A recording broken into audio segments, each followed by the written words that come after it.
Libertação dos pecadores por meio do sangue de Cristo. Sermão pregado na manhã de 1º de julho de 1860 por Charles Spurgeon, na Igreja de São Pedro, no púlpito usado por João Calvino, em Genebra. 1 Pedro, capítulo 3, verso 18.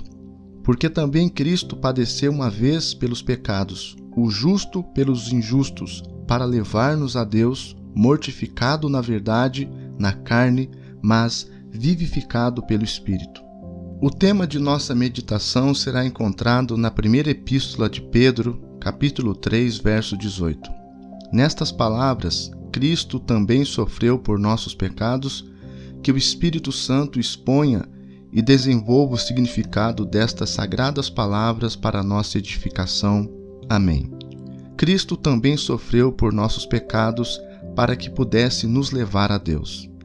Caso eu não seja bem-sucedido no propósito de impressionar vocês com esta verdade, não será falha do tema tratado. Pois o mais interessante, o tópico mais vital para todos os homens que têm pecados de que se arrepender e a alma a ser salva. Há uma grande questão que tem perturbado muitos pensadores desde que o mundo existe. Pode Deus ser supremamente justo e ainda perdoar pecados frivolamente? Como ele pode, sendo inteiramente misericordioso, mostrar sua misericórdia plenamente e ao mesmo tempo permanecer dentro dos limites da perfeita justiça? Como pode misericórdia e justiça estar unidas em suas decisões? Como podem ambas brilhar com o mesmo esplendor, cada uma delas aumentando o esplendor da outra? Todos os homens tentam responder a esta pergunta. Alguns dirão: o que farei para apaziguar a justiça divina? Devo dar meu primogênito, ou óleos preciosos, ou perfumes caros, para que o Todo-Poderoso olhe para mim somente com os olhos de misericórdia? Nenhuma crença ou religião ofereceu resposta satisfatória. Suas crenças podem conduzir à escolha de poucos, mas elas não conquistam a aprovação de todos. Houve alguma religião que possuísse milhares de seguidores que não olhasse para os atributos de justiça e de misericórdia em seu Deus? Meus irmãos, o mesmo ocorre no cristianismo com respeito a isso. Mas eu creio que ele responda de modo satisfatório. Ele diz aos homens: há um meio de satisfazer ao mesmo tempo o juiz inflexível e o Pai amoroso, de apaziguar a justiça de um e de mover as entranhas de compaixão do outro. O que busco fazer essa tarde é mostrar a vocês a união por meio da cruz de Cristo, desses dois princípios que são, de uma outra maneira, completamente hostis entre si. Tenho entre meus ouvintes alguns homens que pensam ter fundamentado suas esperanças em alicerces não sólidos, que me perguntam como Deus pode sorrir e ainda permanecer justo. Escutem-me, enquanto lhes respondo a esta questão. Sim, Deus é supremamente justo e ao mesmo tempo infinitamente gracioso. Mas Cristo, por seu amor por nós, ficou em nosso lugar e pagou nossas dívidas, e a justiça de Deus foi satisfeita. Doravante, seu povo é livre e salvo, sabendo que sua justiça, assim como sua misericórdia, está satisfeita para sempre. Quero chamar a sua atenção hoje para 3 coisas distintas: a pessoa do substituto, os sofrimentos que ele suportou e a aceitação desses sofrimentos, o recibo de pagamento de nosso débito, que foi dado por Deus em consequência do sacrifício do Filho. Para começar com o primeiro ponto, todos vocês creem que Jesus Cristo tinha 2 naturezas. Ele era homem, que nunca nos esqueçamos disso, pois de outro modo ele não teria suportado os sofrimentos humanos. Ele era osso de nossos ossos e carne de nossa carne. Ele era homem, como nós, com uma só exceção: nós somos pecadores, e ele era imaculado. Ele era homem, mais que homem. Se tivesse sido um homem meramente homem, ele teria sofrido apenas pelos próprios pecados, mas pela mescla de humanidade e divindade, ele se tornou apto a ser um substituto para nós. Olhe para ele considerando sua vida. Aqueles olhos nunca olharam com raiva profana. Aqueles lábios nunca proferiram uma palavra ríspida. Aquela fronte pode ter se fechado de tristeza, mas nunca de impaciência. Aquela mão sempre ativa e aquele pé em constante movimento sempre foram empregados para realizar o bem. Sua vida inteira era tão pura que mesmo os inimigos não puderam encontrar nada nela de que pudessem acusá-lo. A sua vida é um milagre maior do que todos os que ele fizera. Não havia veneno em seus lábios. Nele não havia mancha ou ruga. Nunca houve um homem assim, gerado do Espírito Santo. Ele não compartilhou da depravação dos filhos de Adão. Volte-se para os 4 evangelistas. Você não encontrará um defeito naquela vida pura. Ele era divinamente humano e perfeito em seu caráter.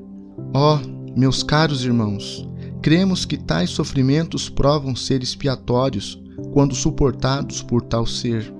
Ele é o imperador da dor e leva a coroa da angústia. Confiem a alma às mãos dele, porque ele é capaz de carregá-las à salvação eterna. Além disso, ele era também Deus. Os 2 princípios eram distintos nele: uma humanidade não divina, uma divindade não humana. Venham até ele, pois ele é ninguém mais que aquele que fez os céus, que colocou o fundamento dos montes e aquele que fala aos anjos. É ele quem segura as inundações, que traça os canais dos rios e coloca no lugar. Ele se tornou uma criança no seio de sua mãe, mas era o próprio Deus.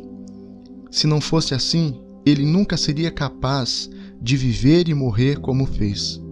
Eu não confiaria minha alma a um anjo, nem mesmo a um arcanjo, mas eu confiaria a ti, ó Jesus onipotente, pois tu és capaz de carregar todo o fardo dos meus pecados e lançá-los nas profundezas do mar.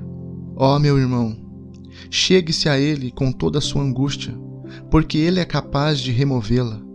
Nosso Jesus é cheio de piedade. Ele está desejoso de salvar você. Se sua culpa foi maior que os céus, o mérito dele ainda maior.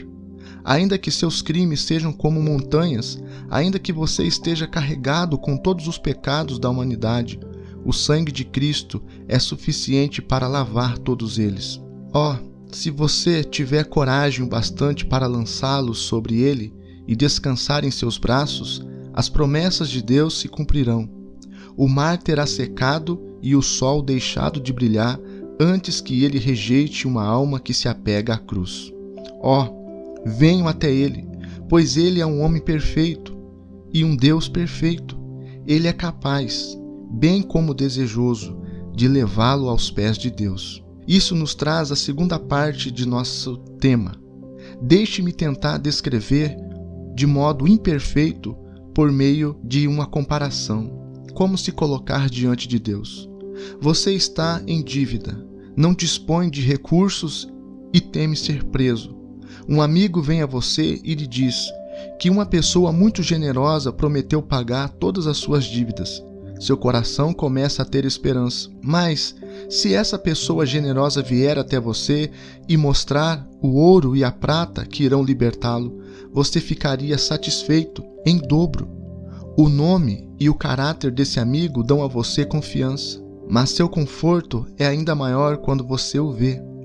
Deixe-me levá-lo à recâmara da salvação, onde você verá o sangue de Cristo, que foi derramado para a sua libertação. Esta noite, o Salvador está sentado à mesa da ceia. A refeição está posta. Ele sai e volta os pés para o jardim do Getsêmani, assim chamado por ter um lagar de olivas. Nome e lugar se encaixam perfeitamente à cena, onde a vingança se engalfinha com o amor. Ele se ajoelha em oração, e que oração! Ele se refugia nos portões do céu. Meus irmãos, ele suou, mas seu suor não foi como o meu e o seu. Não foi suor da fronte, mas do coração. Gotas de sangue caíram de sua testa ao chão, pois enquanto ele orava, suas veias se dilataram, suas vestes se manchavam com o sangue coagulado, e grandes coágulos de sangue caíram no chão onde ele havia se prostrado. Essas foram as primeiras gotas derramadas nesse terrível esforço. A batalha ainda não havia começado. Ó, espetáculo de terrível amargura! Não tendo mais nada para nos persuadir, nossa alma crerá na imensidão de seu amor. Ele se levanta, Judas o traidor vem. Venha, venha, diabólico. Tivesse sido um inimigo, ele o teria suportado, mas foi um dos que comeu do pão com ele, que agora levanta a voz contra o mestre. Eles o arrastaram como um ladrão, eles o levaram perante os juízes, ele foi posto à prova, acusado de blasfêmia. Eles acrescentaram sedição à sua acusação de ser rei dos reis. Ele é condenado. Os soldados o insultam e zombam dele. Eles trazem uma velha cadeira, eles o colocam nela e colocam um manto vermelho sobre seus ombros e um cetro quebrado em suas mãos. Eles lhe entregam fel como bebida, eles o atacam com zombarias, e ele suporta tudo isso pacientemente, quando poderia tê-los lançado à terra com um simples olhar, quando uma palavra de seus lábios poderia tê-los desgraçado para sempre. Eles lhe tiram as roupas e com flagelos açoitam sua carne santa, até que seu corpo se torne uma massa de sangue coagulado. Que espetáculo horrendo! Palavras não conseguem descrever aquela cena de pesar e de escárnio. Aquilo foi de fato um resgate. Depois eles os levam à galeria, diante dos olhos da multidão ali reunida. Escute, escute como elas gritam: crucifica-o, crucifica-o, crucifica-o, repetidamente. Ó Deus, depois ele seria entregue à multidão. Deve ser assim, deve ser assim. Ele avança carregando sua cruz. Não há coração que se apiede dele.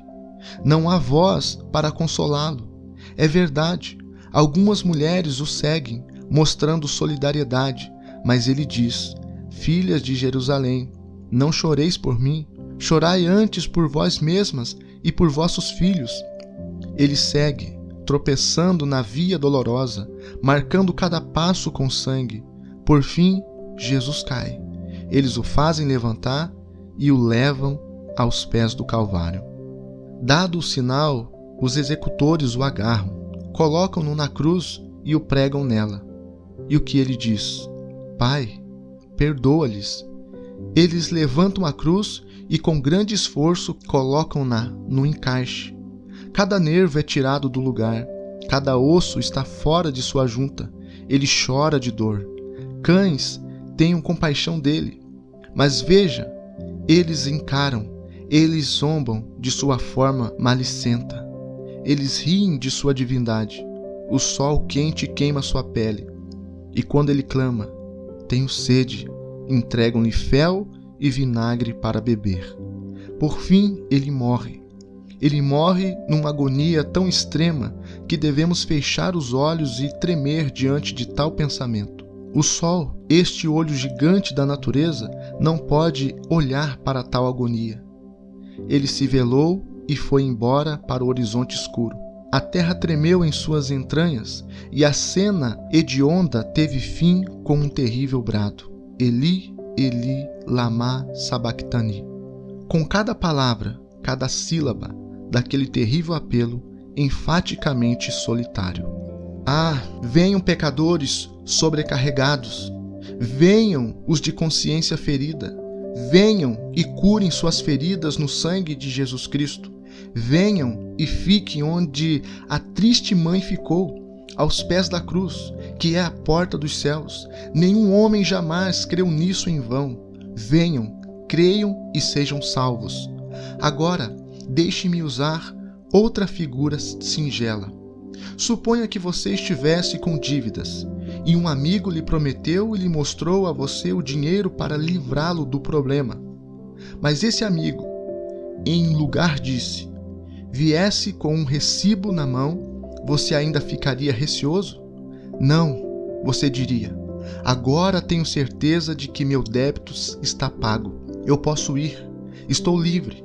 Deixe-me agora mostrar o recibo daquele pagamento. Quando Jesus morreu, seu corpo foi levado e colocado em um sepulcro, para lá permanecer até que Deus aceitasse o sacrifício, para que lá dormisse como um prisioneiro na escura masmorra da sepultura. Entre mentes, seu sangue pleiteia, Deus olha para ele, os anjos clamam, o cordeiro sem defeito foi sacrificado. Os santos estão imersos em júbilo, os demônios no inferno olham para cima aterrorizados e se sentem derrotados para sempre. 3 dias se passam. Deus diz que o prisioneiro seja libertado. Obediente ao comando divino, um anjo desce como um relâmpago e se senta sobre a sepultura no jardim de José. Jesus não retirou a pedra. O anjo abriu o sepulcro e gritou: "Os céus te aceitam, erga-te e vá." O Salvador ergueu-se, retira o lenço que cobria seu rosto, põe de lado o lençol que envolvia seu corpo e deixa a sepultura sem pressa, deixando tudo em ordem. Então, ele nasce para o ar livre e, assustado com a aparição inesperada, o sentinela esquece sua tarefa e corre aterrorizado. No momento em que Jesus ressuscitou do sepulcro, Deus deu um recibo total. Cristo teria ficado na prisão até hoje se não houvesse pago a dívida inteiramente. Ó Jesus, quando te vejo surgindo no poder do Pai, meu espírito brada de alegria, pois levantou quem agora está sentado à destra de Deus e que voltará para nos levar à felicidade eterna. Deixem-me falar a vocês algumas palavras familiares. Certa vez ouvi alguém dizer: "É possível para um homem saber que isso é assim mesmo?" Meu irmão, há milhares e dezenas de milhares que vivem no pleno gozo da inteira confiança. Todos os homens são filhos de Deus. Eles não têm necessidade de dar nada. Eles devem apenas confiar em Jesus. E doravante sua culpa será aniquilada, pois nenhuma culpa pode permanecer na alma de um crente.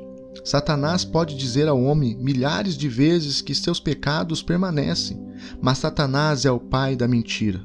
O homem foi levado de uma vez por todas e foi tão absolvido que pecados futuros não podem mais condená-lo. Ele não pode mais deslizar da rocha. Ele está tão a salvo quanto no trono de Deus. Ouço mais alguém dizer: "Ó, o que eu darei para ter certeza disto? Nada. Nada é requerido. Você só tem de dizer: nada trago aos pés da cruz, mas Jesus morreu e eu estou salvo." Quando eu era mais jovem, assisti o culto a Deus por anos consecutivos, em um estado de angústia por meus pecados. Meu coração desejava seriamente a palavra, mas nunca ouvi ou entendi o que eu queria ouvir, e eu poderia ter permanecido totalmente na escuridão, mas por intermédio de um homem pobre, velho e sem cultura, que foi para o púlpito um dia e disse, entre outras coisas: "Olhem para Jesus, jovens miseráveis, pois vocês continuarão desse modo enquanto não olharem para a cruz. Bendito seja Deus." Eu olhei, e eu não trocaria com nenhum rei aquele momento em que eu vi a cruz e me senti nadando na corrente do amor redentor. E você, meu conterrâneo, que veio da Inglaterra buscar descanso nesta terra de paz, veja, olhe para a cruz. Se você pudesse voltar com uma consciência leve, isso seria uma vista ainda mais bela do que as dos gigantescos Alpes com toda a sua neve inexplorada. Meus conterrâneos, vocês ouviram João Calvino, que deste mesmo púlpito derramou torrentes de verdade a esta congregação. Deste mesmo púlpito, eu agora solenemente conjuro a vocês a olhar para Cristo, e se o fizerem, nesta hora vocês serão vistos como santos aos olhos de Deus, e esse dia dará alegria a vocês. Quando vocês virem um pecador chorando aos pés da cruz e dizendo: "Ó Cordeiro de Deus, eu venho a ti", meus irmãos, vocês podem se afundar no inferno com as mãos ao redor da cruz. Eu irei com vocês e, desafiando o príncipe das trevas, eu lhes trarei de volta à luz. Mas isso não ocorrerá. Não temam. homem algum se tornou presa da perdição desde que abraçou a cruz e nunca será.